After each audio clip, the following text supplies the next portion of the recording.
Hello everyone. देखिए आज का हम लोग का जो है, देखिए मैंने आपको टोराइड तक बता दिया था इसके पहले, और वो जो थी डेरिवेशन था वो करके भी दिखा दिया था एंड वो कंप्लीट हो गया। आज जो मैंने बोला था कि नेक्स्ट लेक्चर में जो न्यूमेरिकल चलेंगे इसके सारे, क्योंकि वो कंप्लीट हो गया है। तो इसके न्यूमेरिकल में फर्स्ट देखिए हमने यहाँ पर नोट किया हुआ है, देखिए पढ़िए। 2 mm व्यास के तांबे के तार में, राइट, 2 mm व्यास के तांबे के तार में 10 एम्पियर की धारा प्रवाहित है। धारा उसमें बह रही है कितना, 10 एम्पियर की। इस धारा के कारण अधिकतम चुंबकीय क्षेत्र का परिमाप ज्ञात कीजिए। राइट, अभी देखिए ये जो क्वेश्चन है 2-2 लाइन 3-3 लाइन का है बस। इसके बाद इससे जो थोड़ा बड़ा होगा वो क्वेश्चन फिर उससे इस तरीके से आपको बताएंगे। तो इसके पहले जो इजी रहता है वो क्वेश्चन अगर लगाओ ज़्यादा आसान रहता। तो देखिए ये इजी है, आप बताइए कौन सा फार्मूला लगेगा। मैंने डेरिवेट करके आपको सब दिखा दिया है। 2 mm व्यास के तांबे के तार में 10 एम्पियर की धारा प्रवाहित है। इस धारा के कारण अधिकतम चुंबकीय क्षेत्र का परिमाप ज्ञात कीजिए। देखिए अब आप याद करिए, सीधा तार था, उसके कारण चुंबकीय क्षेत्र की तीव्रता क्या थी। अब आप पेज पलट के देख लीजिए कि सीधे तार के कारण चुंबकीय क्षेत्र की तीव्रता का सूत्र क्या था। राइट, तो देखिए वहाँ पर आपने देखा होगा एक में था, देखिए एम्पियर के परिपथीय नियम के जो अनुप्रयोग में फर्स्ट पॉइंट मैंने बताया हुआ है इसको, सीधे तार के कारण चुंबकीय क्षेत्र की तीव्रता का फार्मूला क्या होता है। इसलिए जितना डेरिवेट करके मैंने आपको बताया उसे याद कर लीजिए, क्योंकि वो सब अब बताए थे कि वो सब न्यूमेरिकल में लगेंगे। तो बताइए सीधे तार के कारण चुंबकीय क्षेत्र की तीव्रता का फार्मूला क्या है। देखिए है जो है B इक्वल होता है μ0/2 पाई I/R, यही था। राइट, यही है चुंबकीय क्षेत्र की तीव्रता का फार्मूला। कहाँ का, जब सीधे तार हो, कोई भी सीधा तार हो उसके कारण चुंबकीय क्षेत्र की तीव्रता का फार्मूला ये है। जिसमें से देखिए अब हमें ये भी लिखना है अलग से। पहले हम लोग यही चीज़ लिखते हैं कि जो दिया रहता है गिवन जो है उसको हम लोग पहले लिखते हैं, इसको बाद में लिखेंगे। इसके पहले इसको लिखना चाहिए। D इक्वल क्या दिया, देखिए 2 mm व्यास, तो D इक्वल क्या है 2 mm है। और धारा I कितना दिया हुआ है 10 एम्पियर। सबसे पहले जो गिवन में दिया रहे हम लोग पहले उसको लिखते हैं, इसके बाद फार्मूला लगते हैं। राइट, गिवन में है इतना। अब देखिए इस फार्मूले में क्या, I तो दिख रहा है, I है, यहाँ R है और यहाँ D है। देखिए ये व्यास है और ये त्रिज्या है। तो त्रिज्या क्या होता है, त्रिज्या जो होता है व्यास का 2 गुना होता है। व्यास जो है त्रिज्या का आधा होता है। अगर हमको त्रिज्या निकालनी है तो क्या करेंगे, व्यास को आधा कर देंगे। देखिए व्यास होता है, आपको पता है, जिसको नहीं पता जान ले। व्यास जो होता है यहाँ से देखिए यहाँ तक, ये क्या है पूरा, यहाँ से लेकर यहाँ तक व्यास है। राइट, और अगर त्रिज्या क्या कर दे, इसका आधा, यहाँ से यहाँ तक क्या है त्रिज्या है। इसीलिए जब जब निकालेंगे, इतना हमको निकालना है तो क्या करेंगे, पूरा देखिए है इतने का तो आधा है, तो D/2 कर देंगे तो हम लोग का R जो है हो जाएगा, मिल जाएगा। R भी मिल गया, I भी है, तो है। अब बस वही क्या करेंगे, फार्मूले पे पुट कर देंगे। तो देखिए B इक्वल क्या हो जाएगा, μ0, देखिए आपको बताया हुआ मैंने, μ0/4 पाई। इसका वैल्यू क्या होता है 10⁻⁻⁷। अब देखिए μ0/4 पाई का वैल्यू क्या होता है 10⁻⁷ है। ये जो फर्स्ट डेरिवेट हो रहा था तभी उसमें बताया हुआ है मैंने आपको। इसका वो यूनिट भी बताए थे और ये इसके वैल्यू क्या होती ये भी बताए थे। SI unit, MKS, CGS unit जो था सब बताए थे। हाँ, तो देखिए क्या हो जाएगा, μ0 है, देखिए यहाँ 4 पाई है, तो यह 4 पाई तो हमको दिख नहीं रही है, इसलिए क्या करेंगे 2 पाई है, 2 से यहाँ मल्टीपल कर दें तो ठीक रहेगा, और 2 से यहाँ मल्टीपल कर दें। देखिए 2 से 2 ये हमारा 4 पाई हो जाएगा। μ0/4 पाई ये इतना हो जाएगा। राइट, इतना μ0/4 पाई ये चीज़ हो जाएगा। इस पर रख देंगे 2⁻⁷। देखिए इतने के स्थान पर तो हमारा हो गया। अब I की वैल्यू क्या है, यहाँ पर 10 एम्पियर दिया हुआ है, और R की वैल्यू क्या है यहाँ से हम लोग निकालेंगे। यहाँ D इक्वल दिया है 2 mm, और अगर R निकाल ली है तो इसका आधा कर देंगे D/2, मतलब 2/2 इक्वल क्या आया 1 mm, बट हमें मीटर में निकाल ली है ना, हम मीटर में इसमें निकालते हैं। तो देखिए अब ये mm में दिया है, मीटर में करने के लिए क्या करेंगे, इसको कर देंगे 10⁻³ क्या हो जाएगा मीटर। अब r के स्थान पर क्या करेंगे हम लोग, केवल 10⁻³ पुट कर देंगे। क्या हो गया μ0/4π, μ0/4π के स्थान पर 10⁻⁷ हो गया। और तो ये 10⁻³ नीचे है और एक 10 ऊपर है, ऊपर ये चला जाएगा, इस वाले 10 में ऐड हो जाएगा 10⁻⁴, और ऊपर तो 2 दिया है वो वाला हो जाएगा। तो क्या आ जाएगा 2 × 10⁻⁻3। ये चुंबकीय क्षेत्र की तीव्रता है, इसका मात्रक क्या होगा टेस्ला, राइट। इसका मात्रक हम लोग टेस्ला लिखेंगे MKS पद्धति में। छोटा भी है तो आप चुंबकीय क्षेत्र की तीव्रता में और भी बड़ा होता है, लेकिन डायरेक्ट हम लोग टेस्ला छोटा पड़ता है, इसलिए ज़्यादातर हम लोग टेस्ला ही लिखते हैं। तो देखिए आपको समझ में आया होगा, आशा है हमको। बस आपको यहाँ पर क्वेश्चन में यही ध्यान देना रहता है कि जितने भी डेरिवेट किए हुए हैं उसमें से कौन सा फार्मूला इसमें पुटअप होगा, राइट। तो देखिए सीधे तार के गए, तो तांबे के तार है तो नहीं, मतलब तांबा हो कुछ भी हो, तार तो है, तार तो सीधा होता ही है।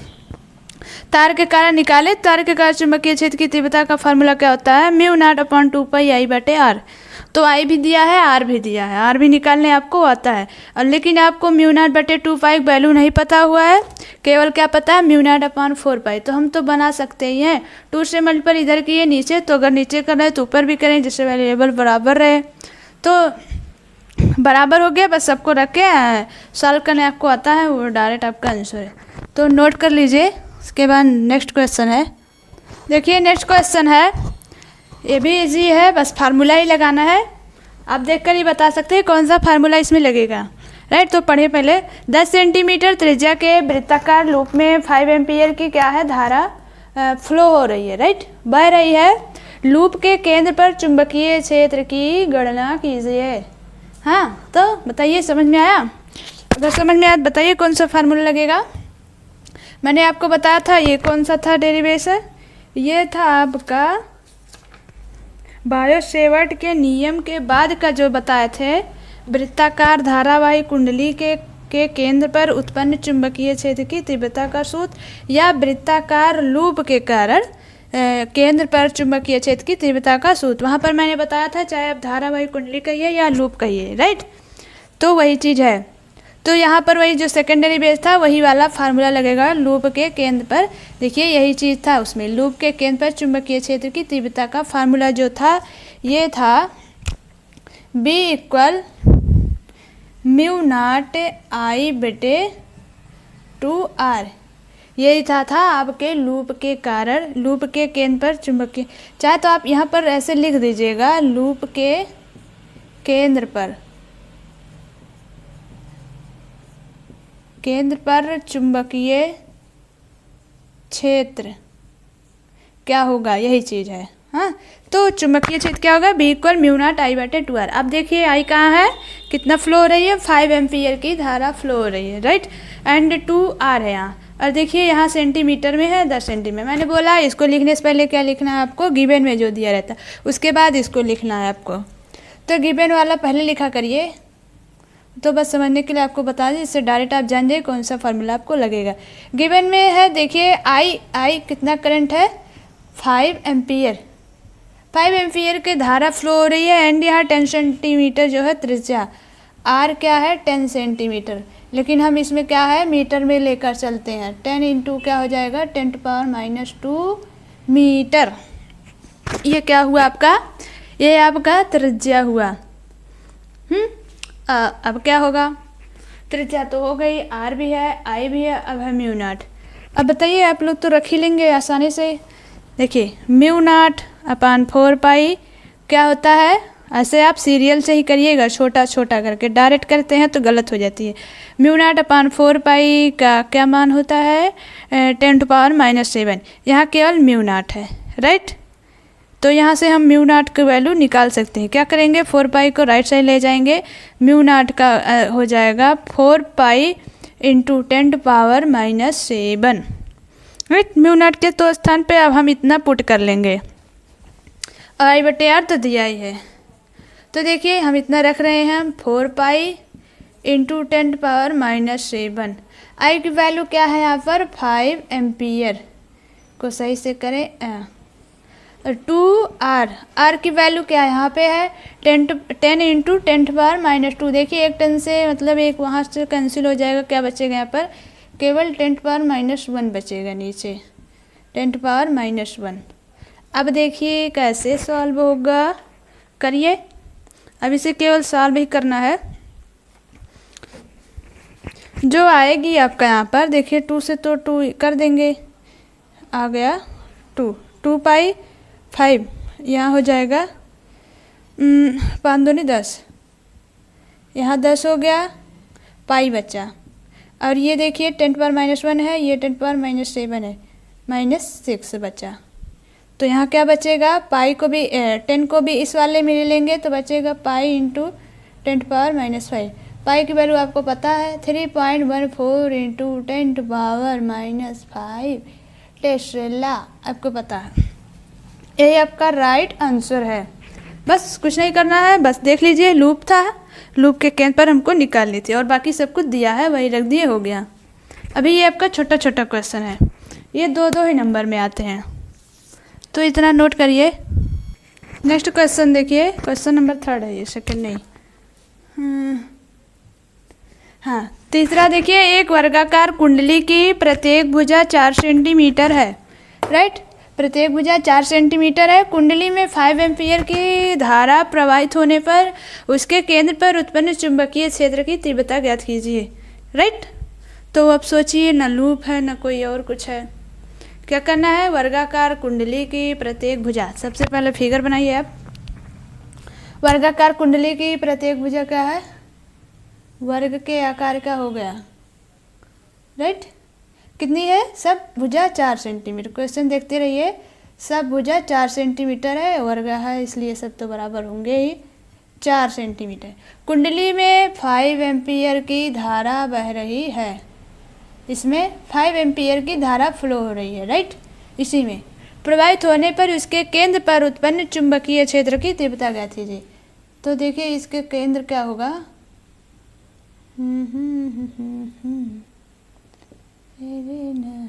देखिए ओ, देखिए केंद्र को हमने ओ कर दिया, क्यों, देखिए कुंडली में 5 एम्पियर की जो करंट है वो फ्लो हो रही है, होने के कारण उसके केंद्र पर, ये देखिए इसके कारण बोला है कि इन सब के कारण केंद्र पर कितना होगा, इसके कारण, इसके कारण, इसके कारण, इसके कारण उत्पन्न यहाँ पर चुंबकीय क्षेत्र क्या होगा। अब देखिए कैसे लगेगा। अब आप वो वाली फार्मूला ध्यान दीजिए, कौन सा, जो हमने बताया हुआ था आपको, परिमित लंबाई के तार के कारण चुंबकीय क्षेत्र की तीव्रता। परिमित लंबाई के तार के कारण किसी पॉइंट पर चुंबकीय क्षेत्र की तीव्रता। आप पेज पलट के देख लीजिए, ऐसे जो था ये थी φ1 और ये पूरा था φ2।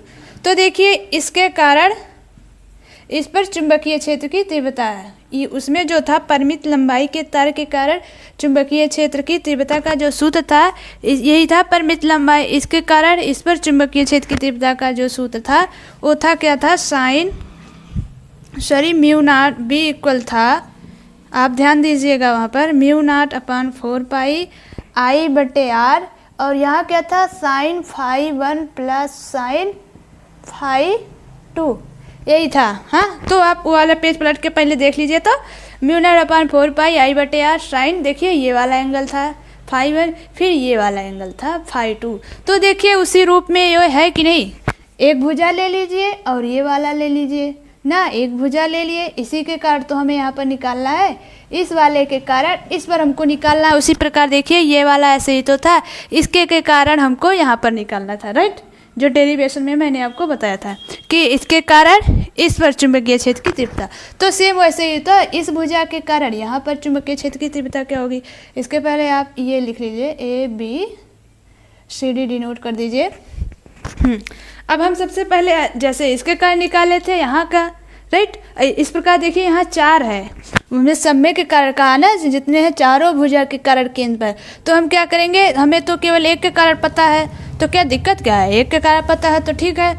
एक के कारण यहाँ तक पता है ना, तो एक के कारण ये इस पर पता है, एक के कारण ये वाला हो जाएगा, इसके कारण फिर यहाँ पे आ जाएगा, राइट। फिर इस वाले भुजा के कारण यह इस केंद्र पर हो जाएगा चुंबकीय क्षेत्र की तीव्रता, फिर इस वाले भुजा के कारण यहाँ पर, चारों देखिए भुजा हो जाएगा। तो यही चीज़ अगर 4 बार कर दे हो नहीं जाएगा, क्यों, क्योंकि ये वर्गाकार है, राइट। सब बराबर ही तो होंगे।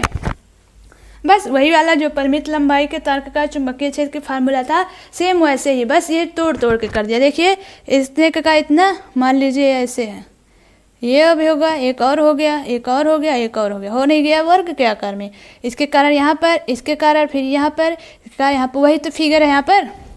बस हमको ये ध्यान देना था। अब आपको फार्मूला पता हो गया होगा। तो देखिए, शारदा भवानी, अब देखिए इसी फार्मूले पे आप रखेंगे। अभी तो हमें ना एंगल उंगल कुछ दिख ही नहीं रहा है, राइट। तो अब इसके लिए क्या करें, तो सोचना तो पड़ेगा ही। देखिए जब सब देखिए ये वर्ग के आकार में है, तो ये भी 90 डिग्री, सब क्या होंगे 90 डिग्री होंगे, राइट। और जो एक दूसरे को बिकड़ काट रहे हैं भी 90 डिग्री होगा, राइट। सब 90 डिग्री होंगे, सब 90 डिग्री, राइट। देखिए इस वाले फिगर में कैसे था आपका, ऐसे था, ऐसे था और ऐसे था, ये वाला था phi 1 और ये था phi 2। तो वही एंगल के रूप में अभी देखिए ये भी हो जाएगा। देखिए एक हो गया ये, एक हो गया ये, एक हो गया phi 1, अगला हो गया phi 2, बस वैसे ही है, बस पलट दिया गया है बस। तो एक phi 1 हो जाएगा, एक phi 2। मैंने कहा ये वर्ग है, वर्ग के होने के कारण जो ये बिकड़ है एक दूसरे को 90 डिग्री पर कट कर रहे हैं, राइट। तो जब 90 डिग्री पर कट कर रहे हैं तो ये क्या होगा 45 डिग्री और ये हो जाएगा 45 डिग्री। अब आपको phi 1 phi 2 भी पता चल गया, I/R तो यहाँ से पता ही है, I/R पुट कर देंगे और sine phi 1 45 degree and sine phi 2 यहाँ भी 45 डिग्री पुट करेंगे तो देखिए क्या होगा। ऊपर लिखते हैं इसको, गिवन में पहले लिखिए, गिवन में जो दिया है, गिवन में I क्या है 5 एम्पियर एंड प्रत्येक भुजा उसमें दिया है, त्रिज्या नहीं दी है, राइट। प्रत्येक भुजा है उसमें 4 सेंटीमीटर। अब चीज़ एक चीज़ ध्यान दीजिए, देखिए जैसे इस वाले में काट के इसको आप phi 1 phi 2 के, इसी प्रकार इस वाले भुजा को भी काट के phi 1 phi 2 करेंगे, इस वाले को भी काट के, इस वाले काट को भी, सबको देखिए phi 1 phi 2 में डिवाइड कर लिए हैं, कर लिए हैं। अब देखिए इतना जो पूरा भुजा है, राइट, इतना जो है ये इसका आधा है। अगर ये 4 है तो ये क्या होगा 2। जो अभी को हमने काटा है, मिलाया है इसको, जो ऐसे था ये वाली लाइन, जो हमने ये वाली लाइन इसमें मिलाया है, देखिए तब जाके हमको phi 1 phi 2 मिला, राइट। जब ये वाली लाइन मिलाए तो ये वाली लाइन जो होगा इस वाले वर्ग का आधा ही होगा। क्यों, देखिए ये आधा है, ये आधा है, सब आधा है ये। बस अब क्या करेंगे, फॉर्मूले पर रखते चले जाइए, सब पता हो गया। तो आर भी आपको पता चल गया ना, आर क्या हो गया आधा हो गया, ये पूरा था 4 तो ये आधा क्या हो जाएगा 2, ये आधा हो गया 2, वही चीज़ है 2 सेंटीमीटर, लेकिन हमको मीटर में लानी है, ये भी ध्यान देना ना। हाँ अब उसी फार्मूले पर रखते चले जाइए। क्या था, हाँ बी चुंबकीय क्षेत्र की तीव्रता क्या थी, μ0/4 पाई I/R और यहाँ क्या था sine phi 1 plus sine phi 2। अगर आपने इसके पहले वीडियो नहीं देखा है तो सब देख लीजिए, उसमें 5-6 डेरिवेशन थे जिसके अनुसार ही हमारे सारे क्वेश्चन सॉल्व हो पाएंगे, जितना न्यूमेरिकल इसमें दिया है इस चैप्टर में। हाँ तो उसे देख लीजिए, तब आपका एकदम क्लियर हो जाएगा, सारा क्वेश्चन ईजी है अगर आपको आता है तब। μ0/4 पाई की वैल्यू 10⁻⁻7, I की वैल्यू 5 एम्पियर, R की value 2 × 10⁻⁻2, right. And sine phi क्या होगा, साइन phi 1 क्या हो जाएगा, हर जगह 45 डिग्री पर ये वाली रेखा काट रही है। आप यहाँ भी कुछ लिख दीजिएगा, M N J K लिख लीजिएगा जिससे पता चले आपको। उसको हम लोग लेट में ही किए हैं, डिवाइड किए उसी रूप में, बस आप उसके ही रूप में देखेंगे परिमित लंबाई के तार के रूप में, तो आपका सेम आ जाएगा। देखिए साइन फाई वन क्या है 45 डिग्री, और ये क्या हो जाएगा, ये भी 45 डिग्री। तो यहाँ पर क्या आ जाएगा, 2 से 5 में डिवाइड करेंगे 2.5, एंड ये आएगा 10⁻⁵। ये जब आप करेंगे साइन 45 डिग्री की वैल्यू क्या होती है 1/√2, ये भी 1/√2, 1/√2 प्लस 1/√2 क्या हो जाएगा 2/√2, राइट। फिर √2 ऊपर √2 नीचे आ जाएगा, 2 कैंसिल हो जाएगी, बचेगा क्या √2, केवल यही बचा। √2 की वैल्यू पता है आपको 1.414 होता है, तो हम कर दे रहे हैं 2.5, इसकी वैल्यू 1.414 इंटू 10⁻⁵, तो आपका क्या आएगा 3.5 इंटू 10⁻⁵ का टेस्ला चुंबकीय क्षेत्र की तीव्रता का फार्मूला था। अभी क्या था, हम लोगों ने एक भुजा के कारण निकाला, मान लीजिए ए बी के कारण भी हम लोगों ने निकाला, ए बी के कारण, भुजा ए बी के कारण, भुजा ए बी के कारण केंद्र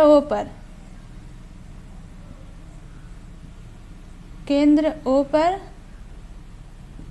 चुंबकीय क्षेत्र, ये चीज़, राइट। अभी हमने एक भुजा का क्वेश्चन में क्या पूछा है, प्रत्येक भुजा 4 सेंटीमीटर है, कुंडली में 5 एम्पीयर धारा प्रवाहित होने पर उसके केंद्र पर, पूरी तो कुंडली है, पूरे के कारण केंद्र पर क्या होगा वही पूछा उसमें। तो अभी हमने एक भाग के लिए निकाला, तो 1 भाग 2 भाग 3 भाग 4 भाग, क्या करेंगे अगर हम 4 से इसी में मल्टीपल कर देंगे तो हमारा हो जाएगा बी डैश क्या हो जाएगा 4 इंटू बी, 4 हो गया पूरी भुजा, 4 भुजा इसमें ना वर्ग में, 1 2 3 4, तो 4 इंटू बी की वैल्यू क्या आई है यहाँ पर, एक की वैल्यू क्या आई है यहाँ पर, देखिए 3.5, बहुत इजी है, बस आप उसे जो डेरिवेट किए हैं उसी के अकॉर्डिंग देखेंगे तो आपका क्या आएगा 14 इंटू 10⁻⁵ टेस्ला। अगर आपको समझ में नहीं आया होगा तो इस रूप में हम आपको और भी 2-3 क्वेश्चन बता देंगे जिससे आपका क्लियर हो जाए। तो देखिए आशा है आपको समझ में आया होगा, क्योंकि कुछ था नहीं, जो दिया था क्वेश्चन और जो हमने डेरिवेट किया था, डेरिवेट जो किए हुए हैं उसके अकॉर्डिंग देखेंगे तो सेम वैसे ही है, उसमें इस वाले रूप में दिया था, ये एक भुजा, राइट, और इसको ऐसे मिलाने पर एक φ1 एक φ2 था, बस जैसे हो है वैसे ये सब उलट उलट के आ गया। जो फिगर आई इसमें थोड़ा एक बार इधर से एक बार इधर से उल्टे उल्टे में आ गई, तो इसे नोट कर लीजिए। आज के लिए बस इतना ही, आप सब इसके अकॉर्डिंग और इसी के तरह जो है और भी क्वेश्चन है सॉल्व करने की कोशिश करिएगा, बाकी है हम अभी और बताएंगे आपको और नेक्स्ट लेक्चर में। तो थैंक्स एवरीवन।